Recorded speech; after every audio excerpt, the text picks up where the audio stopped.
En el número 2, diálogo en Nicaragua. ¿Quiénes serán los testigos y garantes? Este martes se llevó a cabo el 5º día de diálogo entre el gobierno de Daniel Ortega y la opositora Alianza Cívica por la Justicia y la Democracia. El oficialismo de la alianza finalmente invitaron a la conferencia episcopal para que participe de las negociaciones. Este viernes, los obispos se van a reunir para analizar si aceptan o no. En el número 1, Venezuela, ¿continuidad o cambio?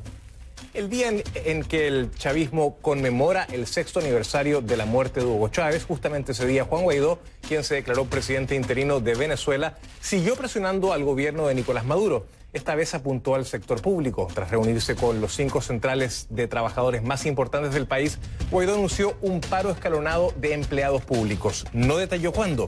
La organización aseguró queda en manos de los funcionarios que contarán con una nueva ley de garantías. Este es el primer tema de la noche y lo vamos a profundizar en los hechos.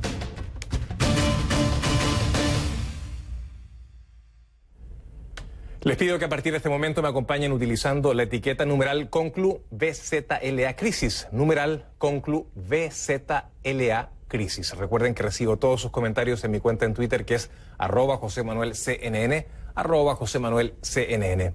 Juan Guaidó busca el apoyo de la burocracia de Venezuela. Este martes se reunió con los sindicatos del sector público, fragmentado, en sus palabras, y clave para fracturar los cimientos del chavismo.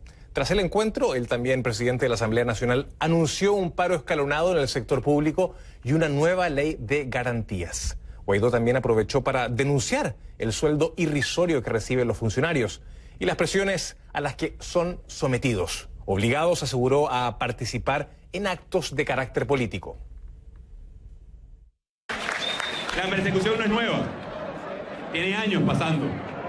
Y por eso, parte también de las conclusiones hoy es que vamos a proponer al Parlamento una ley de garantías para todos los empleados públicos, que salvaguarde y respete al empleado, a su dignidad, a los trabajadores, a los obreros, a todos los venezolanos que hoy están del lado de la Constitución. Al mismo tiempo, el chavismo conmemoraba el 6º aniversario de la muerte de Hugo Chávez. En un discurso en Caracas, el presidente Nicolás Maduro llamó a no caer en provocaciones. Según el mandatario, Venezuela está y seguirá en paz. También mencionó lo que llamó la victoria del 23 de febrero, en referencia al bloqueo del ingreso a la ayuda humanitaria a Venezuela, y convocó marchas justamente para este sábado, que se van a desarrollar en paralelo con las programadas por la oposición. Por la victoria del 23 de febrero al defender nuestra frontera, nuestro destino, militares de la patria, nuestro destino, hombres del pueblo, es la victoria. Nadie ni nada podrá perturbar la paz de la República. Venezuela seguirá en paz este año y los años que están por venir. Millones de venezolanos se han movilizado en carnaval, en familia, mientras una minoría alocada continúa con su odio, con su amargura. Allá ellos. Ni les paremos bolas, compatriotas. Vamos a pararles al trabajo, al estudio, a la unión nacional. A ellos ni les paremos bolas. Que siga la minoría alocada en su amargura. Los vamos a derrotar. Tengan la seguridad absoluta. Por Chávez lo haremos. Bueno, la minoría a la que se refiere Maduro no es tan pequeña como él dice. Según una encuesta reciente de la firma internacional consultora Mitofsky, más del 80% de los venezolanos rechazan el gobierno de Maduro y solo un 15% de los ciudadanos lo apoya. Y esa oposición venezolana, encabezada justamente por Juan Guaidó, está respaldada por más de 50 países, incluyendo a los Estados Unidos, un país que este martes volvió a dejar claro que su objetivo es la transición democrática. Desde el Centro Mundial de Noticias en Atlanta, mi compañera Kay Guerrero nos tiene la última información. Kay, muy buenas noches, te saludo, adelante. Buenas noches, José Manuel. Mira, el enviado especial de Estados Unidos para Venezuela, Elliot Abrams, sostuvo una conferencia de prensa este martes donde dio detalles de la estrategia de su gobierno antes del régimen de Nicolás Maduro y también para aclarar algunos escenarios. Uno de los puntos que destaca es el tema de la intervención militar que ha venido siendo muy debatida. Abrams reitera que aunque todas las opciones están sobre la mesa, dejan claro que la vía militar no es la vía que Estados Unidos decidió tomar. Escuchemos. Nobody's talking about American military steps except the regime and the Russians, actually. I made it clear repeatedly. Our policy is, as I just stated, diplomatic, political, economic, financial pressure, moving toward a peaceful democratic transition in Venezuela. That's what we want. That's what our policy is determined to achieve. The president always says all options are on the table because all options always are on the table. And that's true in this case as well. But that is not the path that we choose to go down. Aunque Abrams desestimó el plan militar, aseguró que Estados Unidos tiene pasos, planes y estrategias para lograr, dijo, una transición democrática en Venezuela y que esos planes podrían ser activados en cualquier momento.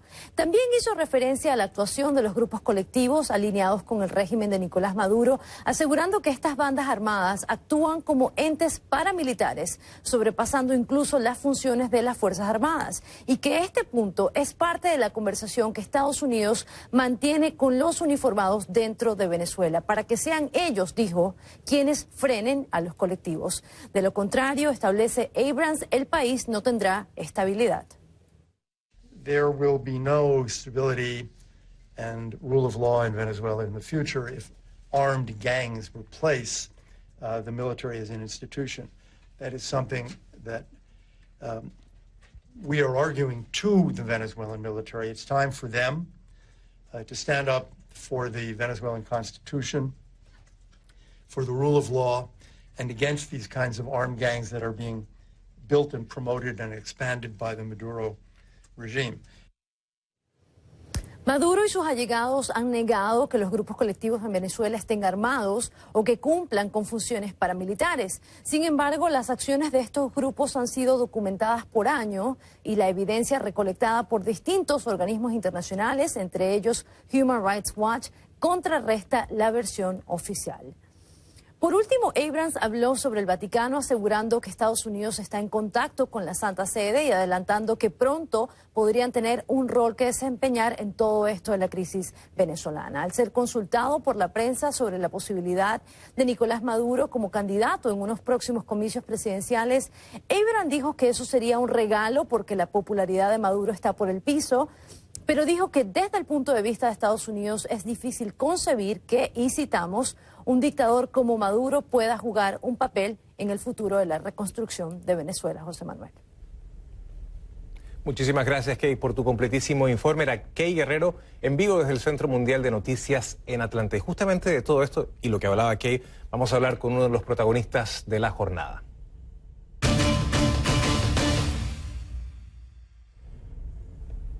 Saludo y le doy la más cordial bienvenida a Humberto Calderón Berti, embajador de Juan Guaidó en Colombia y expresidente de Petróleos de Venezuela, PDVSA. Señor Calderón, muy buenas noches. Gracias por estar en Conclusiones.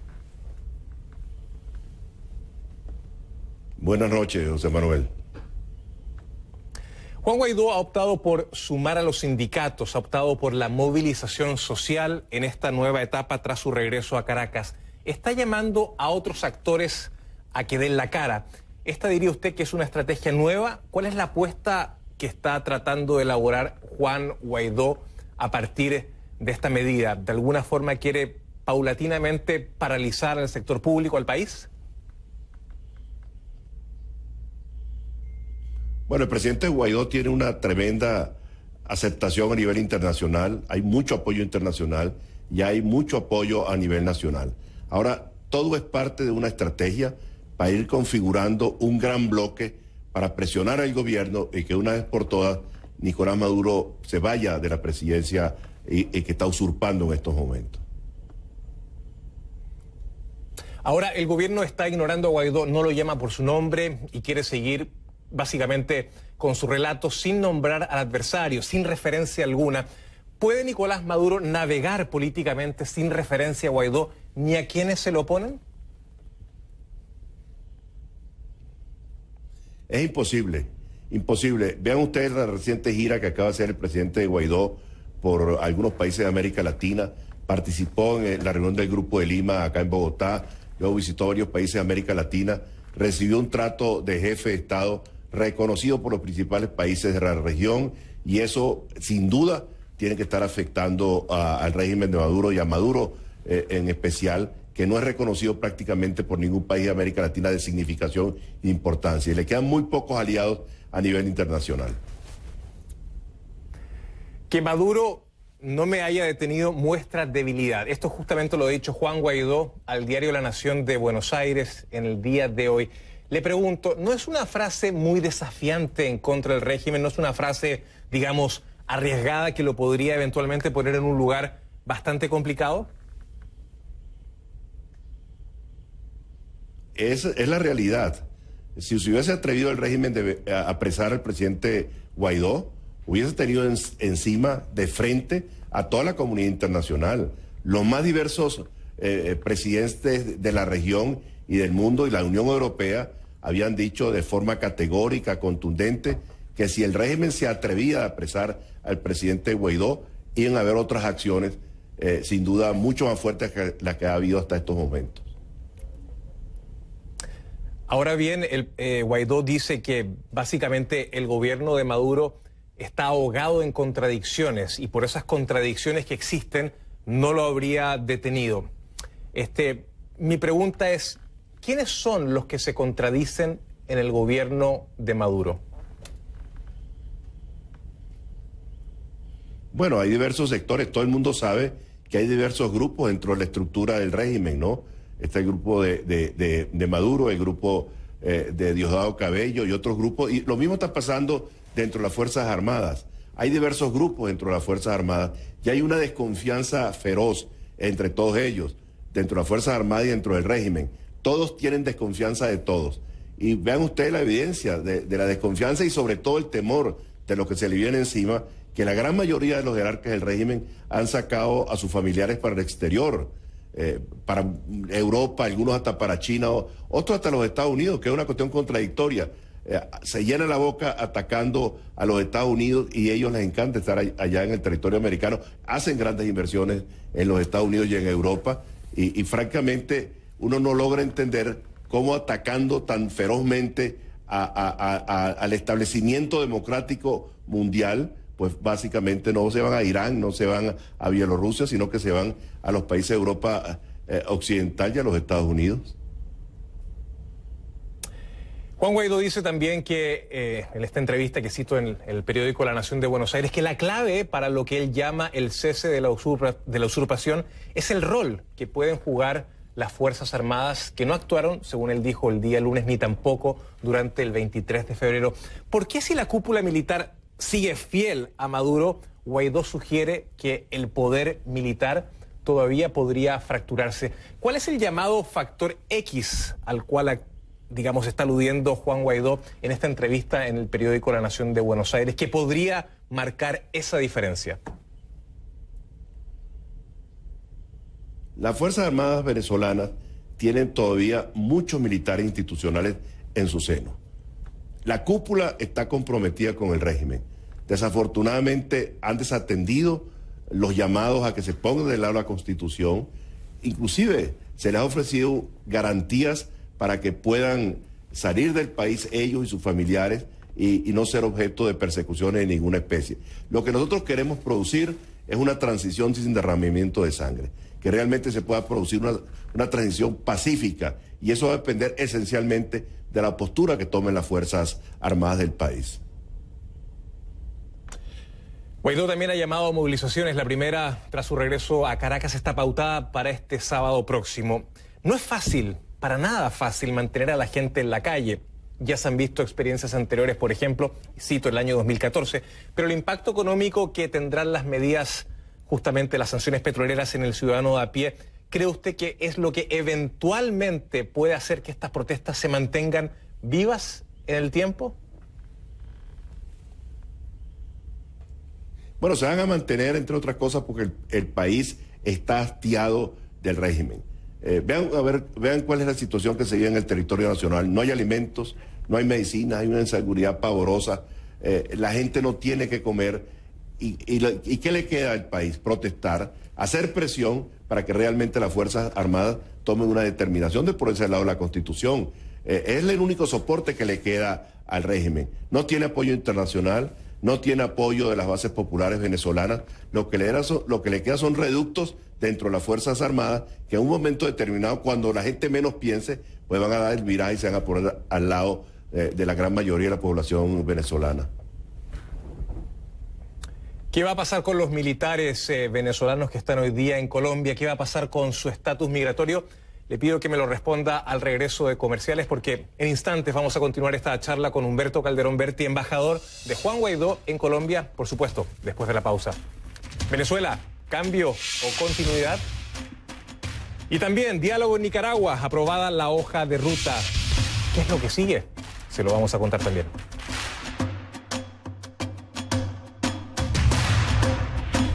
Este 24 de marzo, elegimos el futuro del Ecuador. Elegiremos hasta 7 consejeras y consejeros para el Consejo de Participación Ciudadana y Control Social. 3 de la lista de mujeres, 3 de la lista de hombres y una mujer o un hombre de la lista de pueblos y nacionalidades indígenas, afroecuatorianos. Soy José Levi desde Jerusalén. Somos CNN.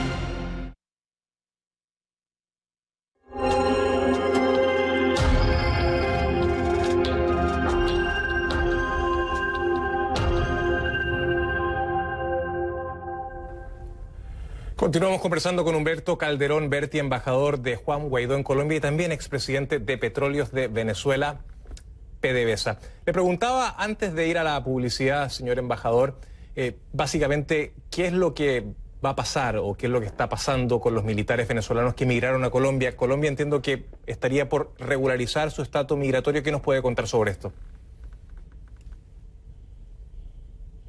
Efectivamente, tenemos 700 militares venezolanos que están en el territorio colombiano, donde han sido acogidos como 1,5 millones más de compatriotas nuestros que están en todo el territorio nacional. Estos militares tienen en estos momentos una condición de civiles, no están armados, no están uniformados, no están participando en ninguna actividad militar, están bajo la protección de ACNUR, y la idea que se tiene es que se les dé refugio político a todos ellos.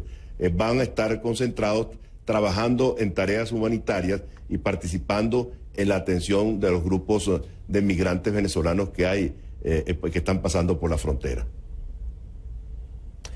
¿Se han detectado dentro de estos 700 militares que usted está haciendo referencia, infiltrados?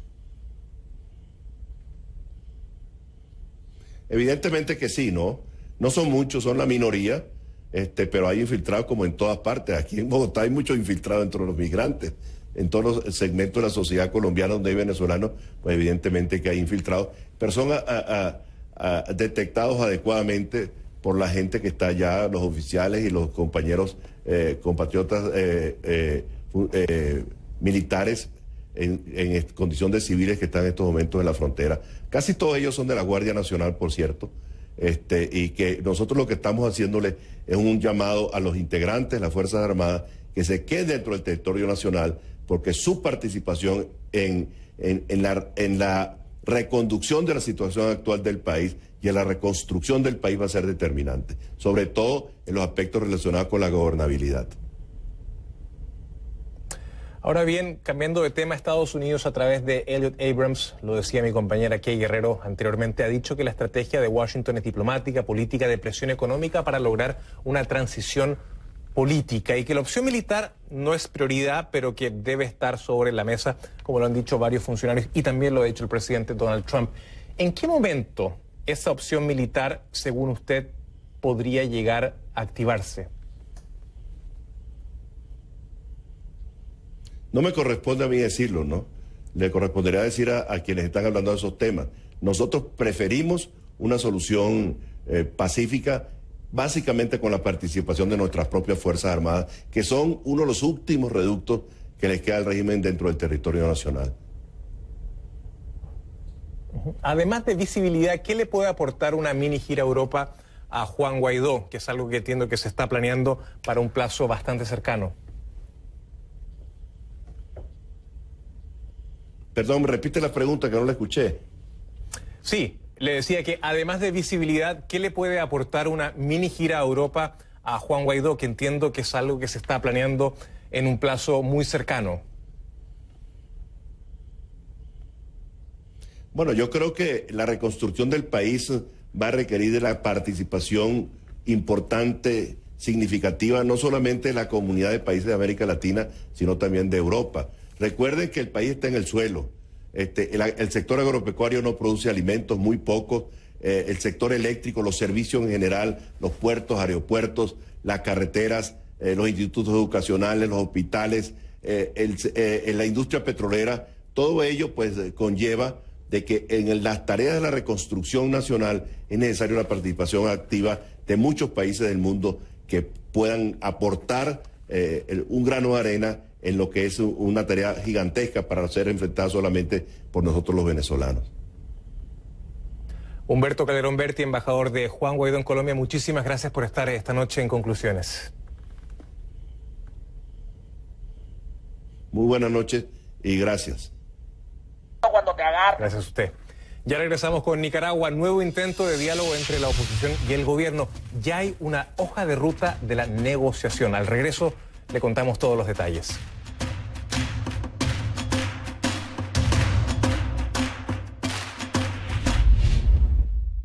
CNN y el Instituto Centroamericano de Administración de Empresas unen fuerzas para encontrar soluciones realistas al terrible mal de la corrupción en nuestro continente. Si no se erradica la corrupción, jamás vamos a tener paz.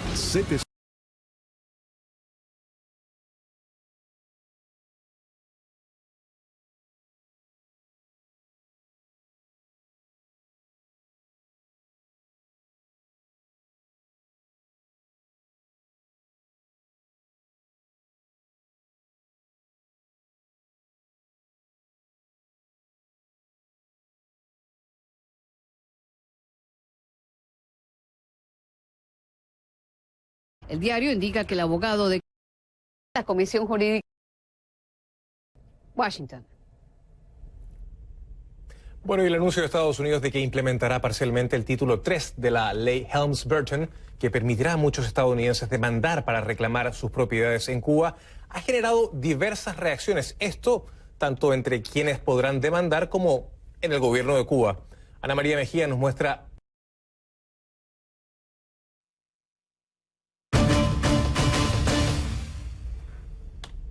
Les pido que a partir de este momento me acompañen utilizando la etiqueta #ConcluNicaDiálogo, #ConcluNicaDiálogo. Recuerden que recibo todos sus comentarios a mi cuenta en Twitter, que es @JosemanuelCNN, @JosemanuelCNN.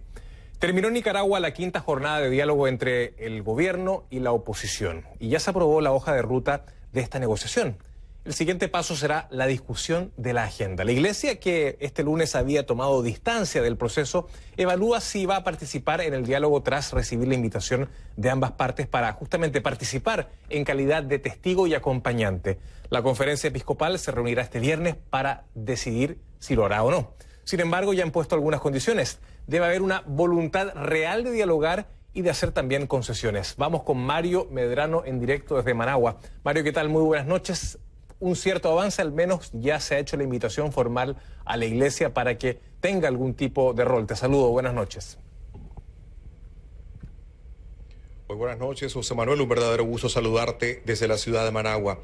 Hace un poco más de una hora concluyó esa breve conferencia de prensa en la cual se leyó un comunicado oficial que, en presencia de representantes de las delegaciones, tanto del gobierno como de la Alianza Cívica, y se despejó una de las principales dudas, porque había mucha expectativa en torno a quiénes serán los testigos y acompañantes internacionales. Inicialmente se dijo que podría ser la Organización de Estados Americanos, la propia Conferencia Episcopal en pleno o Naciones Unidas. Pues el único testigo y acompañante internacional invitado es el nuncio apostólico del Papa Francisco en nuestro país, Monseñor Estanislao Valdelomar, quien justamente leyó este comunicado y dijo que ya se había enviado la carta de invitación a él, al cardenal Leopoldo Brenes a título personal y también a un representante de la Iglesia Evangélica que va a sumarse también a esta negociación que, como bien sabes, inició el pasado miércoles 27 de febrero y que se supone va a concluir el próximo 28 de marzo.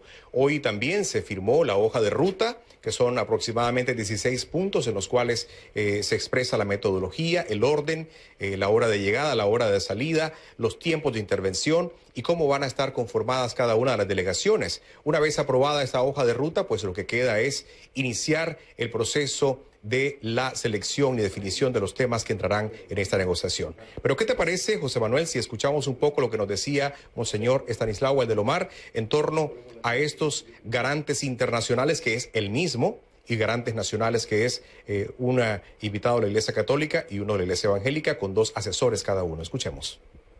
Se redactó una carta al nuncio apostólico Valdemar Stanislav Somertag, representante de su santidad el Papa Francisco en Nicaragua, para fungir como testigo y acompañante internacional, extendiendo la invitación a Monseñor Andrea Piccioni, secretario de la Nunciatura Apostólica.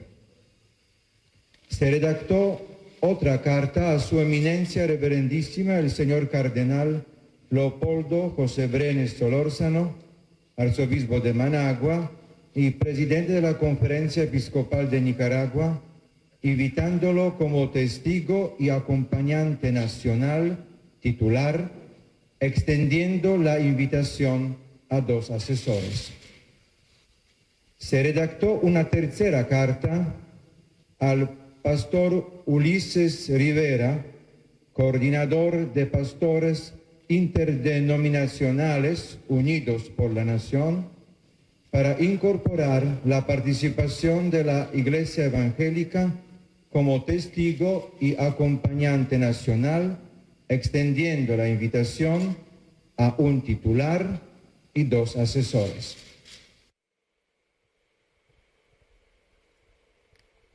Cada delegación, tanto por la Alianza Cívica como por el gobierno, está integrada por 6 miembros titulares, 6 suplentes, y también se estima que podrían haber entre 6 y 7 asesores principales, quienes no estarán participando directamente en la negociación, estarán ubicados en un salón contiguo.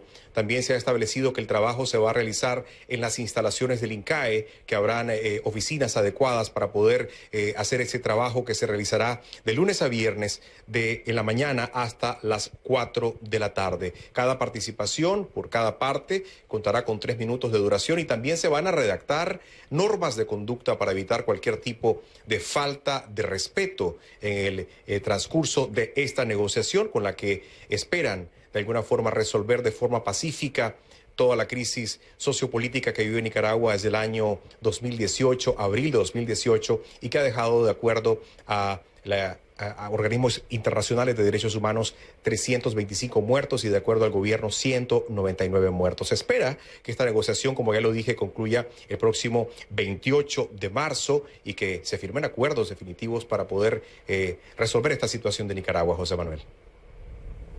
Muy interesante lo que nos cuesta. El 28 de marzo está a la vuelta de la esquina. Mi pregunta, ¿por qué la Iglesia Católica, no ha dado el sí inmediatamente? ¿Por qué va a esperar reunirse hasta el día viernes si es que ha estado tan comprometida con el diálogo desde el comienzo? Hay ciertas divergencias en el seno de la Iglesia Católica. Hay algunos que, no están por la labor de participar. ¿Qué es lo que se está viviendo al interior de la Iglesia? ¿Qué sabemos, Mario?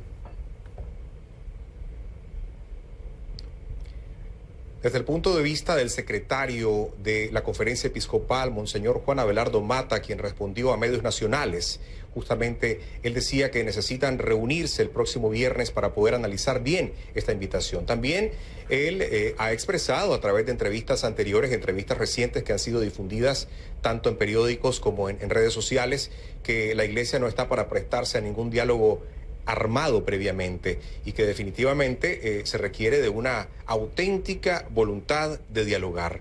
También ha trascendido que algunos líderes también de la sociedad civil toman muy en cuenta criterios de personalidades de la Iglesia Católica, como Monseñor Silvio José Báez, que es una persona que ha estado muy de lleno, escuchando mucho cada uno de los puntos de vista de los líderes de la sociedad civil, pero también ha acompañado las diferentes expresiones de violencia que de alguna forma ha vivido el pueblo de Nicaragua y ha tenido una posición muy clara.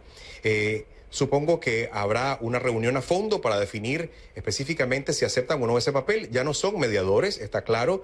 Una cosa es ser testigo y acompañar un proceso y otra cosa es dirigir propiamente este diálogo. Supongo yo que van a analizar esa situación y seguramente el viernes tenemos noticias. Mañana inicia la Cuaresma para la Iglesia Católica, es tiempo también de mucha reflexión, de mucha espera y seguramente pues el plazo fatal que han puesto para este diálogo también acompaña ese tiempo de Cuaresma y de reflexión, José Manuel. Y veremos si este rol que mencionabas de acompañamiento le acomoda o no a la iglesia, una iglesia que ha tenido un rol importante en esta crisis política. El mismo Monseñor Báez ha sido un hombre muy combativo contra el gobierno. Mario Medrano, desde Managua, Nicaragua, muchísimas gracias por estar con nosotros. Y cuando regresemos vamos a hablar con Monseñor Carlos Avilés Cantón, vicario general de la Arquidiócesis de Managua. En el próximo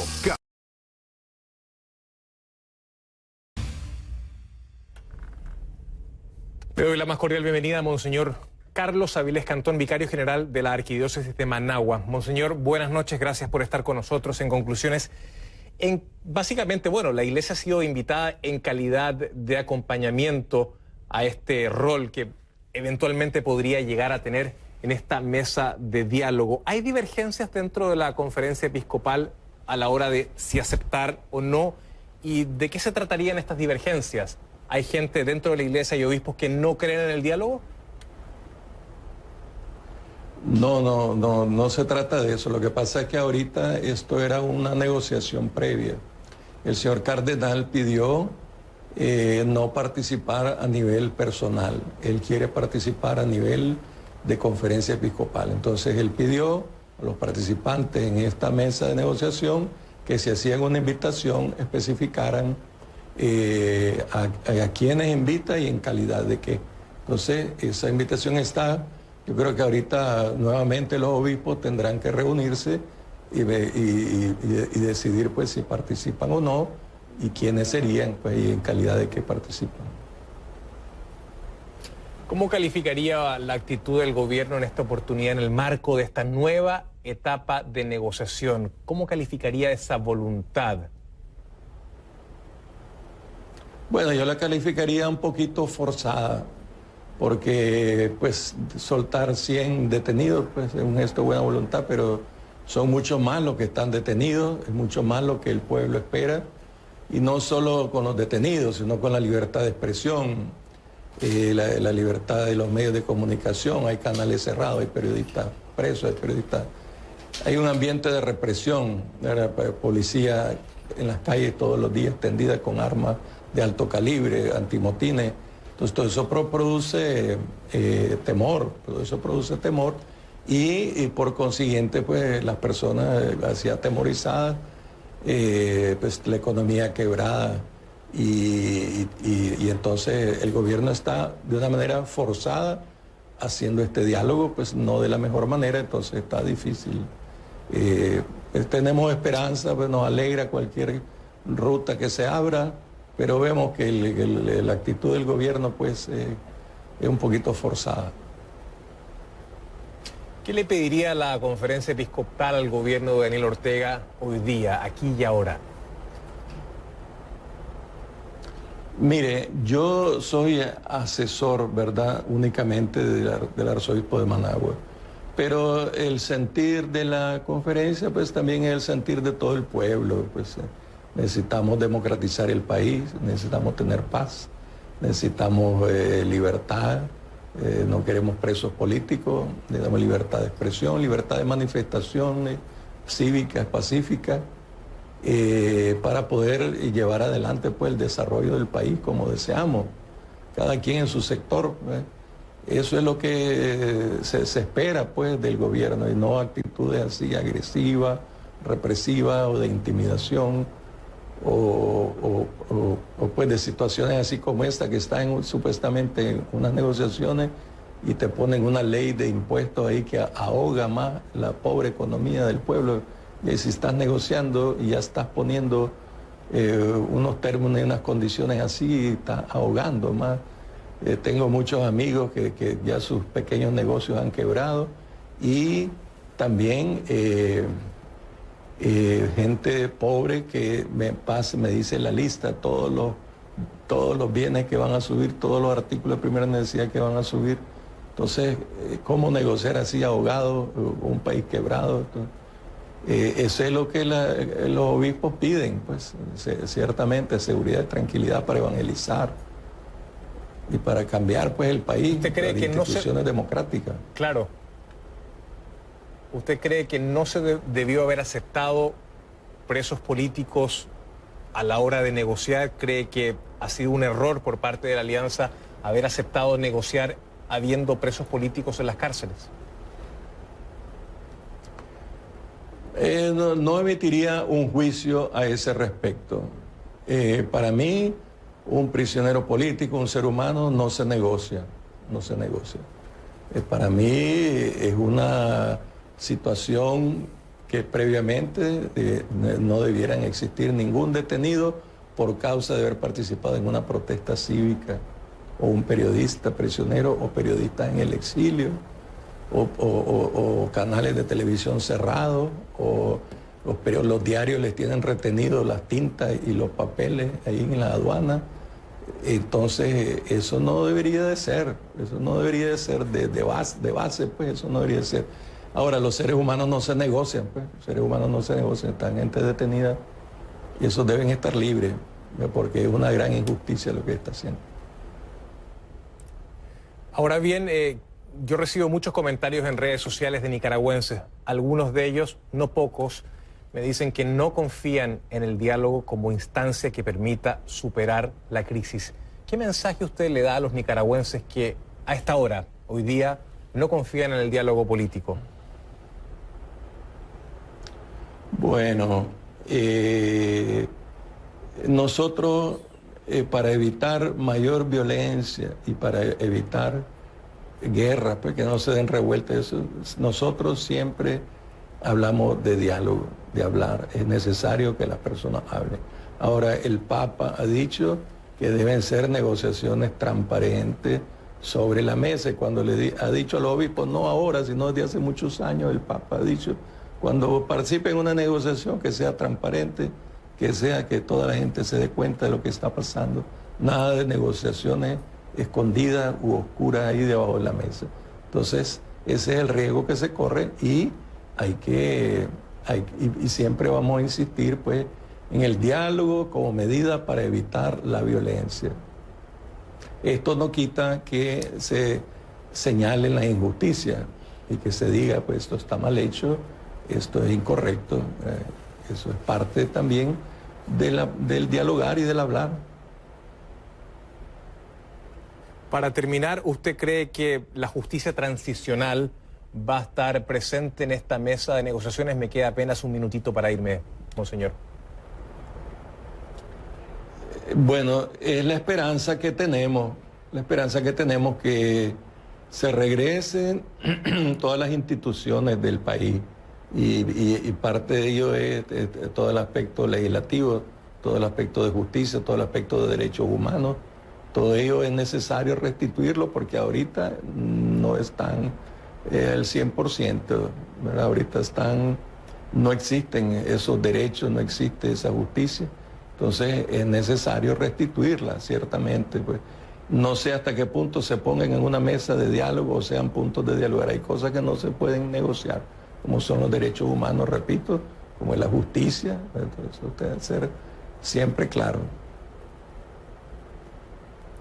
Monseñor, muchísimas gracias por comparecer esta noche. En conclusiones, era Monseñor Carlos Avilés Cantón, vicario general de la Arquidiócesis de Managua. Nos acompañaba en vivo desde Managua, Nicaragua, en esta instancia de diálogo político que está teniendo lugar en ese país. Quinta jornada, hay cierto acuerdo sobre el rol de la Iglesia. Los obispos van a definir este viernes si aceptan acompañar este diálogo y, por supuesto, vamos a seguir tratando este tema en otros programas de CNN en español. Gracias por su sintonía. Buenas noches. Hasta pronto.